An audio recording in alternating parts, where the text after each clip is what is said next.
నమస్కారం. Uptake jobs కి స్వాగతం. నేను మీ వివేక్. ఇవాళ కరెంట్ అఫైర్స్ లో భాగంగా మనం చర్చించుకోబోయే ముఖ్య అంశాలు ప్రేరణ. ప్రేరణ అంటే ఏంటి? ఇన్స్పిరేషన్.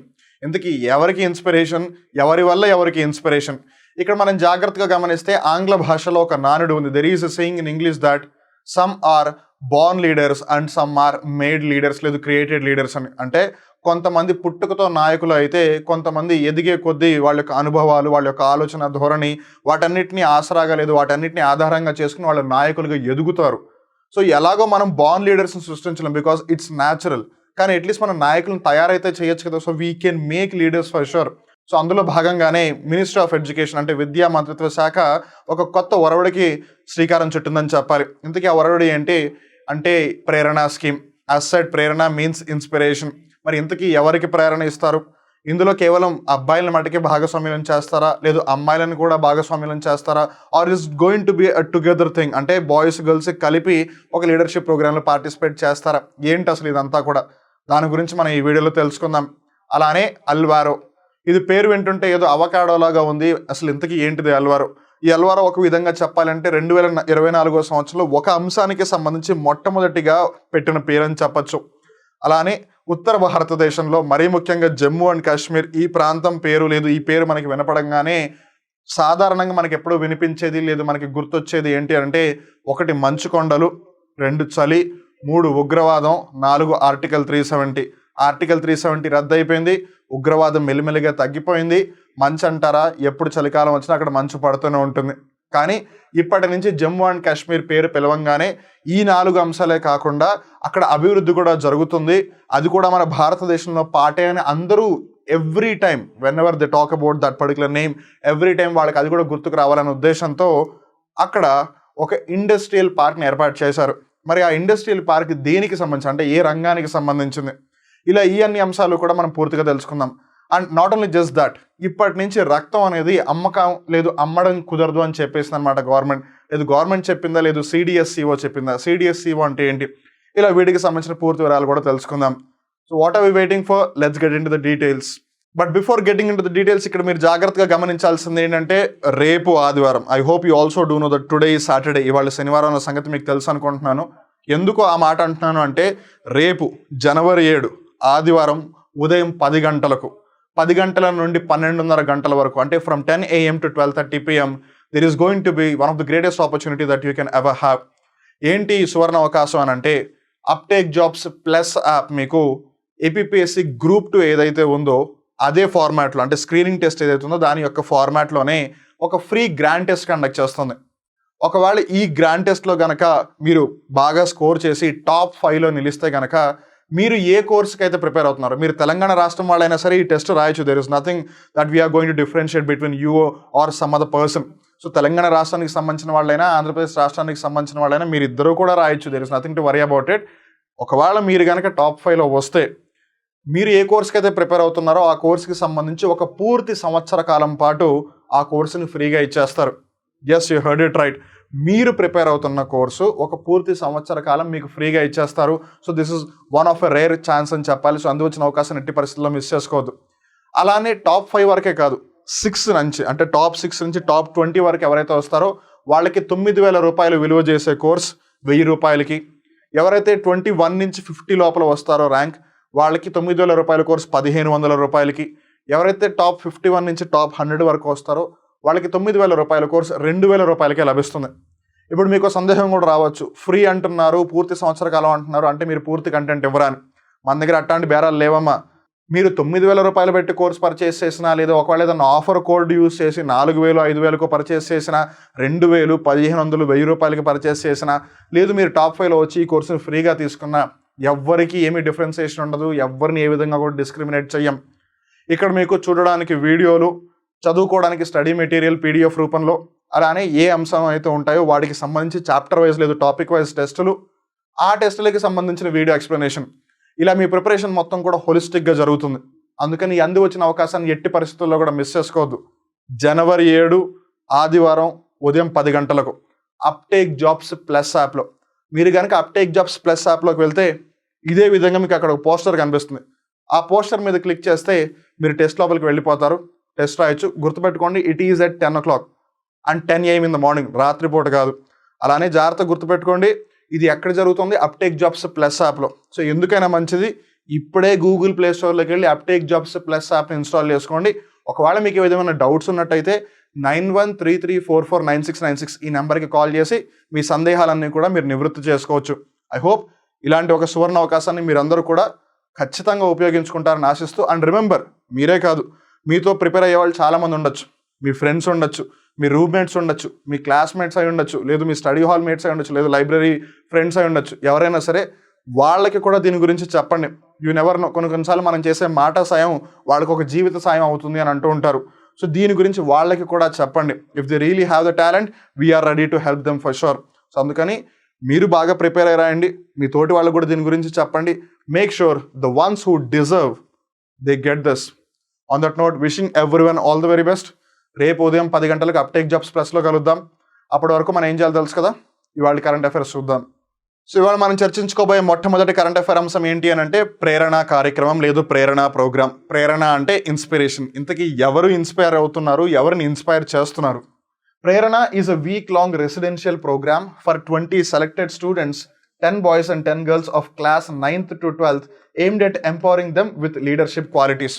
As man ఇందాక బిగినింగ్ ఆఫ్ ద డిస్కషన్ అనుకున్నట్టుగా, there is a saying in English, some are born leaders and some are made leaders, లేదు some are created leaders అని.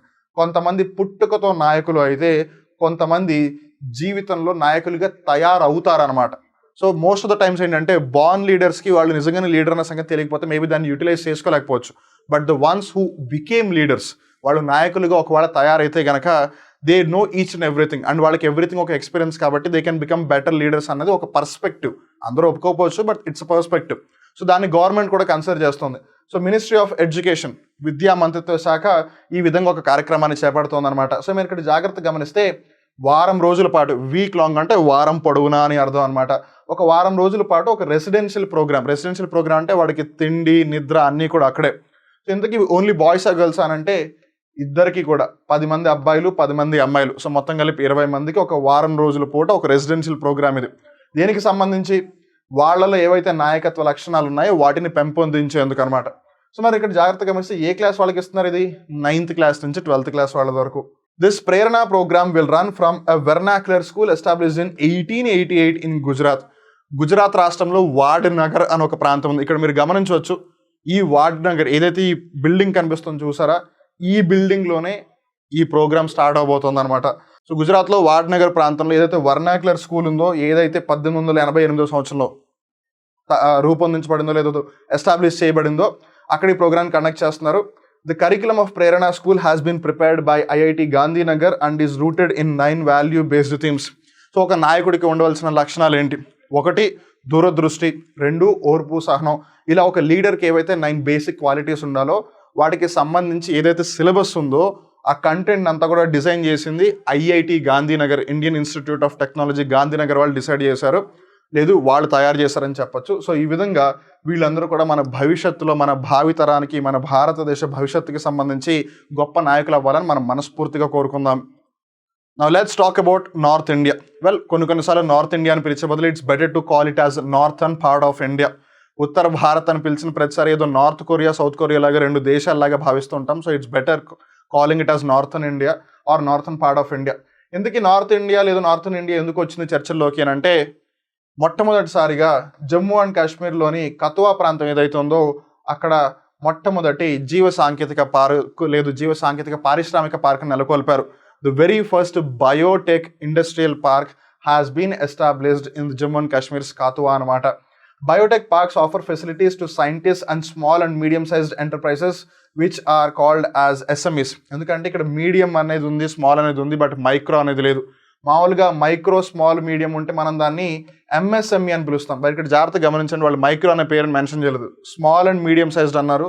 అందుకే ఇక్కడ SMEs అని ఉంది. So don't get confused with that. For technology incubation, demonstration and pilot plan studies.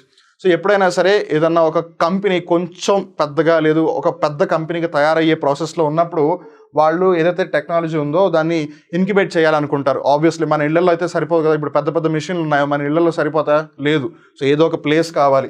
అలానే వాటిని వాళ్ళు test కూడా చేయాలి. ఒకవేళ వేరే వాళ్ళకి ఎవరికైనా డెమాన్స్ట్రేట్ చేసి చూపించాలంటే దానికి కూడా ప్లేస్ కావాలి. అలానే వాళ్ళ పైలట్ స్టడీస్ చేయాలి. పైలట్ స్టడీస్ అంటే ఉదాహరణకి మీరు క్రికెట్ ఆడేటప్పుడు ట్రయల్ బాల్ అని ఒకటి ఆడుతూ ఉంటారు. ఆఫ్ కోర్స్ నిజంగా అయితే ట్రయల్ బాల్ అనేది ఏమీ ఉండదు, బట్ ఒక బాల్ ప్రాక్టీస్ లాగా ఆడతారనమాట. అలా ఈ పైలట్ ప్రాజెక్ట్స్ చేయడానికి కూడా వీళ్ళందరికీ కూడా ఒక ప్లేస్ అంటూ కావాలి. అందుకే నార్థన్ పార్ట్ ఆఫ్ ఇండియాలో మరి ముఖ్యంగా జమ్మూ అండ్ కాశ్మీర్లో అభివృద్ధి అనేది అంతగా జరగలేదు ఇన్ని సంవత్సరాలు. కాబట్టి ఇప్పుడు అక్కడ అభివృద్ధి జరపాలి అనే ఉద్దేశంతో కాతువా ప్రాంతంలో ఫస్ట్ బయోటెక్ ఇండస్ట్రియల్ పార్క్ని ఎస్టాబ్లిష్ చేశారు. The parks are established to facilitate product advancement and innovation through the development of biotechnology industrial clusters. So ఈ విధంగా ఏం జరుగుతుంది ఇక్కడ మీరు గమనించవచ్చు. This is the first biotech industrial park that is being constructed in Kathua అనమాట. ఇలా చేయడం వల్ల ఏమవుతుందంటే ఒకటి ఇన్ఫ్రాస్ట్రక్చర్ అంతా అక్కడికి వస్తుంది, and more over one dependent on other అనే పరిస్థితి ఉంటుంది. ఇప్పుడు ఎలా అంటే ఇప్పుడు ఒక కంపెనీ వచ్చింది అనుకోండి, ఆ కంపెనీ ఉంది కదా అని చెప్పి దానికి అసోసియేటెడ్ కంపెనీస్ కూడా అక్కడికి వస్తాయి. Because the cost of manufacturing కానీ ద కాస్ట్ ఆఫ్ ప్రొడక్షన్ కానీ అవన్నీ తగ్గిపోతుంటాయి. కాబట్టి ఇట్లా ఒకటి టెక్నాలజీ ఈజీగా అడ్వాన్స్ అవుతుంది, అట్ ద సేమ్ టైం కొత్త టెక్నాలజీని ఇన్నోవేట్ చేయడానికి థింగ్స్ ఇంకా ఈజీగా మూవ్ అవుతాయి. So definitely it's going to be a game changer for Jammu and Kashmir region or rather to be specific Kathua region అని చెప్పొచ్చు. Let's talk about CDSCO. CDSCO అంటే central drug standard control organisation. ఇంతకీ central drug standard control organisation ఏమని చెప్తోంది అని అంటే ఇప్పటి నుంచి రక్తం అమ్మకానికి లేదు, రక్తాన్ని ఎవరు అమ్మకూడదు అని చెప్తోంది. The Central Drug Standard Control Organization CDSCO said that blood at hospitals or private banks or blood centers is not for sale but allowed for a processing charge. ఇప్పుడు ఉదాహరణకి మీరు జాగ్రత్తగా గమనిస్తే ప్రైవేట్ హాస్పిటల్లో ముఖ్యంగా లేదు కొన్నిసార్లు బ్లడ్ బ్యాంక్స్ లేదా బ్లడ్ సెంటర్స్లో మీరు ఎవరైనా పేషెంట్కి నాకు ఇంత రక్తం కావాలి అంటే ఒక యూనిట్కి ఇంత అని డబ్బులు ఛార్జ్ చేస్తూ ఉంటారు. అయితే ఇప్పటి నుంచి మీరు అలా ఛార్జ్ చేయడానికి వీలు లేదు, మీరు ఓన్లీ ప్రాసెసింగ్ ఛార్జ్ మటుకే పే చేయాలి అని చెప్పి సిడిఎస్సిఓ చెప్తోంది. ఇక్కడ మీరు సిడిఎస్సిఓ యొక్క లోగోను కూడా గమనించవచ్చు. సో సిడిఎస్సిఓ ఏమని చెప్తుంది, మీరు ఇప్పటి నుంచి కూడా హాస్పిటల్స్ వాళ్ళకి మీరు అమ్మడానికి లేదు, అలానే వాళ్ళు పే చేయడానికి లేదు. The only thing that they can pay for is for the processing charge. Processing charge అంటే ఏంటి, ఇప్పుడు ఫర్ ఎగ్జాంపుల్ నాది ఒకవేళ ఏ పాజిటివ్ బ్లడ్ గ్రూప్ అనుకుందాం, ఇంకొకళ్ళది ఏ పాజిటివ్ బ్లడ్ గ్రూప్ అనుకుందాం, కానీ మా ఇద్దరి బాడీ ఒకటి కాదు కదా. సో మా బ్లడ్ క్వాలిటీ లేదు అవతల వాళ్ళ బ్లడ్ క్వాలిటీ సేమ్గా ఉండాలని రూల్ ఏం లేదు, but still it has to be homogenized and it has to be standardized as well. ఎందుకంటే వేరే వాళ్ళకి ఇస్తున్నప్పుడు ఈ రెండు ఏ పాజిటివ్ని కలిపేస్తారు కదా ఆబ్వియస్గా. So considering all of that ఆ ప్రాసెసింగ్స్ ఏవైతే జరుగుతున్నాయో వాటికి మీరు ఛార్జ్ చేయొచ్చు, because you are providing that service, you are having that infrastructure. కాబట్టి మీరు దానికి ఛార్జ్ చేయొచ్చు, కానీ మీరు బ్లడ్కి ఛార్జ్ చేయకూడదు, because you are not producing the blood. I hope you are getting the point. And remember it is one of the perspectives. Even ఒక మనిషి దృక్పథం లేదా మనిషి కోణంలో ఆలోచించిన ఒక మనిషి ఇంకో మనిషి ప్రాణాలు కాపాడాలని దృక్పథంతో రక్తం ఇస్తుంటే దాన్ని కమర్షియల్ చేయడానికి వాళ్ళెవరు అసలు? బికాస్ ఎండ్ ఆఫ్ ద మనం డైరెక్ట్గా కూడా బ్లడ్ ఇవ్వచ్చు. ఇప్పుడు ఆబ్వియస్లీ జమ్మూ అండ్ కాశ్మీర్ ఉన్న పర్సన్ నేను ఇవ్వలేను వెళ్ళి వెంటనే, కాకపోతే అలా ఈ ఇన్ఫ్రాస్ట్రక్చర్ హెల్ప్ చేస్తుంది. కాబట్టి మీరు ఇన్ఫ్రాస్ట్రక్చర్ని పెట్టుకున్నందుకు ఆ సర్వీస్ని ప్రొవైడ్ చేస్తున్నందుకు ప్రాసెసింగ్ ఛార్జెస్ తీసుకోండి, కానీ రక్తానికి కాదు, బికాజ్ మీరు రక్తాన్ని తయారు చేయట్లేదు. So that perspective has been considered as the base for this. The revised guidelines said that the processing fees can be charged for blood or blood components which ranges from 250 to 1550. So ఈ రేంజ్లో ఉండాలి అని చెప్పి guidelines ఇచ్చింది central drug standard control organization. So ఇక్కడ మనకి జాగ్రత్త తెలుస్తుంది ఏంటంటే ఒకవేళ వీళ్ళు నిజంగా ఈ గైడ్ లైన్స్ని ఫాలో అయితే కనుక నిజంగానే వెళ్ళని కూడా అని చెప్పాలి. సో దట్ ఈవెన్ ఎమర్జెన్సీ సినారియోస్లో పేషెంట్స్ కూడా చాలా హెల్ప్ అవుతుంది, considering the need not to pay for the blood. So even ఇక్కడ బ్లడ్ ఆర్ బ్లడ్ కాంపనెంట్స్ అన్నా సరే వాళ్ళు మేజర్గా ఇక్కడ బ్లడ్ గురించి కాదు యాక్చువల్లీ మాట్లాడేది, బ్లడ్కి సంబంధించిన అంశాలకి సంబంధించి. So the central drug standard control organization is a statutory body established under the drugs and cosmetics act 1940. Drugs and cosmetics act 1940 ఆధారంగా ఏర్పాటైన ఒక చట్టబద్ధ సంస్థ ఈ central drug standard control organization CDSCO. So జాగ్రత్తగా గుర్తుపెట్టుకోండి, ఇప్పటి నుంచి మీరు ఏదైనా ప్రైవేట్ హాస్పిటల్కి వెళ్ళినా లేదా ఒక బ్లడ్ బ్యాంక్కి వెళ్ళినా లేదా ఒక బ్లడ్ డొనేషన్ సెంటర్కి వెళ్ళినా ఒకవేళ మీరు డబ్బులు కట్టాలి అంటే రిమెంబర్ ఏం చేయాలో తెలుసు కదా, మీరు ఓన్లీ ప్రాసెసింగ్ ఛార్జ్ మటుకే పే చేయాలి, మిగతాది పే చేయాల్సిన అవసరం లేదు, because they have said it is not for sale. Now let's talk about Alvaro. అల్మారా కాదు, అల్వారో. అల్వారో అంటే ఏదో వింతగా ఉందనుకుంటున్నారా? మామూలుగా రీసెంట్గా ఒక 1 month బ్యాక్ డిసెంబర్ ఆ పర్టికులర్ టైంలో మన తమిళనాడు తీరం అలానే ఆంధ్రప్రదేశ్ తీరం కొంచెం ఒడిశా రాష్ట్ర తీరం ఇవన్నీ కూడా ఒక విధంగా కొంచెం దడదడలాడిపోయాయి లేదు భయపడాయని చెప్పొచ్చు. ఎందుకు? మిచువాంగ్ వచ్చింది కాబట్టి. కొంతమంది దాన్ని మిచాంగ్ అంటున్నారు, కొంతమంది దాన్ని మిచువాంగ్ అంటున్నారు. వాట్ ఎవర్ బీట్, ఆ సైక్లోన్కి పేరు పెట్టిన దేశం అయితే మయన్మార్, జాగ్రత్తగా గుర్తుపెట్టుకోండి. సో ఇప్పుడు మిచాంగ్ మన దగ్గరికి ఎలా అయితే వచ్చిందో దానికి ఒక పేరు పెట్టారు, ఫైన్. అలానే ప్రపంచంలో ఎక్కడ ఒక సైక్లోన్ ఎక్కడ ఒక తుఫాన్ వచ్చిందో దానికి పేరు పెడతారు, బికాస్ కమ్యూనికేషన్ ఈజీగా ఉంటుంది ప్రజలకి చేరవేయడానికి. ఏదన్నా కావాలి అంటే ఇప్పుడు మిచువాంగ్ వచ్చిందంటే ఓహో మిచువాంగ్ అంటే అదే కదా తుఫాన్ వచ్చింది అని అలా వెంటనే గుర్తుపడతారు. అంతే సైక్లోన్ అంటే ఎక్కడ సైక్లోన్ వచ్చింది, ఏ సైక్లోన్ వచ్చింది, కన్ఫ్యూజన్ ఉంటుంది. సో అలా పేర్లు పెడతారు. సో అట్లా 2024 సంవత్సరానికి మొట్టమొదటి సైక్లోన్ ఏది అని అంటే అల్వారో అనమాట. మరి ఇంతకీ ఎక్కడ సంభవించింది అంటే మెడగాస్కర్లో ఉన్న మొరాంబే అనే ప్రాంతంలో అనమాట. Mozambique named the cyclone అల్వారో. So ఇప్పుడు ఎలా అయితే మన ఇండియన్ ఓషన్ లేదా బే ఆఫ్ బెంగాల్ ఏవైతే సైక్లోన్ తుఫాన్లు వస్తున్నాయో వాటికి ఇండియా, శ్రీలంక వీళ్ళందరూ కొన్ని పేర్లు ఇస్తారు. ఆ పేర్లను వాళ్ళు యూజ్ చేస్తుంటారు. ఇప్పుడు మనకి తెలుగు సంవత్సరాలు ఎలా అయితే ఉన్నాయి, ప్రభవ, విభవ, శుక్ల, ప్రమోదత, ప్రజోత్పత్తి, అంగిరస, శ్రామిక, భావ, యువ, దాత, వీటిలో ఏం చేస్తున్నారు, ప్రతి 60 సంవత్సరాలకు ఒక్కొక్క పేరుని ఇస్తున్నారు. మళ్ళీ 60 సంవత్సరాల పేర్లు అయిపోతుంది, మళ్ళీ ఫస్ట్ నుంచి రిపీట్ చేసుకుంటూ వస్తారు. సేమ్ అలానే వీళ్ళు కొన్ని లిస్ట్ ఆఫ్ నేమ్స్ ఇస్తారు, వాటిని మళ్ళీ రిపీట్ చేస్తూ ఉంటారు అనమాట. సో అలా ఒక్కొక్క దేశం ఒక్కొక్క పేరు ఇస్తుంది. సో ఇప్పుడు ఇక్కడ మీరు జాగ్రత్తగా గమనించవచ్చు, ఇది ఏంటి అని మీరు కన్ఫ్యూజ్ అవుతారు. కన్ఫ్యూజ్ అవ్వాల్సిన అవసరం లేదు. ఆఫ్రికా ఖండం ఉంది కదా, ఆఫ్రికా కాంటినెంట్, దాని యొక్క దక్షిణ భాగం అనమాట. ఇక్కడ మీరు జాగ్రత్తగా గమనిస్తే తెలుస్తుంది. ఇక్కడ ఏమని రాస్తుంది, అట్లాంటిక్ ఓషన్. ఇక్కడ ఏం రాస్తుంది, Indian ocean. I hope now you are able to get it. So దీనికి ఇలా పైన వెళ్తే మొత్తం Africa continent, Egypt, Algeria, Libya అవన్నీ కనిపిస్తాయి. ఇంకా పైకి వెళ్తే ఐరోపా ఖండం వచ్చేస్తుంది. సో ఎడమవైపు అట్లాంటిక్ సముద్రం లేదా అట్లాంటిక్ మహాసముద్రం, కుడివైపు హిందూ మహాసముద్రం. సో హిందూ మహాసముద్రం వైపు మెడగాస్కర్ అనే ప్రాంతం ఉంది. ఆ మెడగాస్కర్లో ఏదైతే మొరాంబే అనే ప్రాంతం ఉందో అక్కడ ఈ అల్వారో అనే తుఫాన్ వచ్చింది. అయితే దానికి పేరు పెట్టింది మటుకు అల్వారో అని మొజాంబిక్ అనమాట. Resilience and preparedness to tropical cyclones across southern Africa is an international initiative that AIIMS to improve community preparedness for tropical cyclones in southern Africa. So 2024 సంవత్సరంలో మొత్తం ప్రపంచవ్యాప్తంగా నమోదైన మొట్టమొదటి తుఫాను లేదా సైక్లోన్ ఏది అంటే అది అల్వారో. దానికి పేరు పెట్టింది మొజాంబిక్. అయితే ఇక్కడ మనం జాగ్రత్తగా తెలుసుకోవాల్సిన ఇంకో ముఖ్యమైన విషయం ఏంటంటే, ఈ దక్షిణ ఆఫ్రికా ప్రాంతం ఏదైతే ఉంది, ఇక్కడ దక్షిణ ఆఫ్రికా అంటే మనం ఈ దక్షిణ ఆఫ్రికా కంట్రీ గురించి మాట్లాడట్లేదు. రాదర్ ఈ ఆఫ్రికా ఖండం యొక్క దక్షిణ భాగం ఏదైతే ఉందో, లేదు తూర్పు దక్షిణ భాగం, లేదు సౌత్ ఈస్టర్న్ పార్ట్ ఏదైతే ఉందో, ఇక్కడ ఏవైతే సైక్లోన్స్ ఉన్నాయో వీటికి సంబంధించి ఎప్పుడూ కూడా మెంటల్గా ప్రిపేర్డ్ అయి ఉండాలి, మనం వాటిని తట్టుకోగలిగే పరిస్థితిలో ఉండాలి అనే విధంగా ఈ రిప్రెస్ అనే ఒక అంతర్జాతీయ కార్యక్రమం చేపడుతున్నారనమాట. సో దట్ కమ్యూనిటీ ప్రిపేర్డ్నెస్ ఎప్పుడూ ఎక్కువగా ఉంటుంది, considering the resilience and preparedness towards tropical cyclones అనేది. So that is how Alvaro is in the news and that is what we can get from it. So that is the thing. Those are the current affairs of the day. I hope you still do remember. రేపు జనవరి 7 ఉదయం 10 గంటలకి ఆదివారం Uptake jobs plus యాప్లో APSC group 2 screening test యొక్క ఫార్మాట్లోనే మీకు ఒక free grand test conduct చేయడం జరుగుతుంది. మీరు ఒకవేళ అప్టేక్ జాబ్స్ ప్లస్ యాప్ని ఇప్పుడే వెంటనే ఇన్స్టాల్ చేసి లోపలికి వెళ్తే మీకు ఒక ఐడియా అయితే వస్తుంది. బికాజ్ రేపు మీరు హరీబరీలో మేబీ మర్చిపోవచ్చు. లోపలికి వెళ్ళగానే మీకు ఇలాంటి ఒక పోస్టర్ కనిపిస్తుంది. ఆ పోస్టర్ మీద క్లిక్ చేస్తే మీరు ఆ టెస్ట్ లోపలికి వెళ్ళిపోతారు. టెస్ట్ ఉదయం 10 గంటల నుంచి 12:30 గంటల వరకు. It's for 2.5 hours. As said APSC group 2 screening test A format, A pattern అయితే జరుగుతుంది ఎగ్జాక్ట్లీ అదే ప్యాటర్న్ ఫార్మాట్ నేను ఎందుకు చెప్తున్నా అంటే, బికాజ్ ఏపీఎస్సి గ్రూప్ 2 స్క్రీనింగ్ టెస్ట్లో అన్ని సబ్జెక్టులు లేవు. మేజర్గా 5 సబ్జెక్ట్స్ ఉన్నాయి. ఏంటివి అవి? జోగ్రఫీ, హిస్టరీ, ఇండియన్ సొసైటీ లేదు social issues, current affairs, mental ability. ఈ 5 అనమాట. సో ఈ 5 ఎవరైనా అటెంప్ట్ చేయొచ్చు. గుర్తుపెట్టుకోండి, మీరు ఆంధ్రప్రదేశ్లో ఉన్నా, తెలంగాణలో ఉన్నా, మీరు ఎవరైనా సరే అటెంప్ట్ చేయొచ్చు. మీరు కనుక టాప్ 5లో వస్తే you know what will you get. ఏంటిది? మీరు ఏ కోర్స్కి అయితే ప్రిపేర్ అవుతున్నారు అంటే ఎస్ఐ పోలీస్ కానిస్టేబుల్ అయితే ఎస్ఐ పోలీస్ కానిస్టేబుల్, గ్రూప్ 1 అయితే గ్రూప్ 1, ఆ కోర్స్ మీకు ఒక పూర్తి సంవత్సరం పాటు 1 complete year మీకు ఫ్రీగా ఇచ్చేస్తారు. So don't miss this chance. Wishing everyone all the very best. Remember, January 7th Sunday morning 10 o'clock. మళ్ళీ ఇంకో రోజు ఇంకో కొత్త కరెంట్ అఫైర్ ఎపిసోడ్లో కలుద్దాం. అప్పటి వరకు చూస్తూనే ఉండండి అప్టేక్ జాబ్స్. నేను మీ వివేక్. నమస్కారం.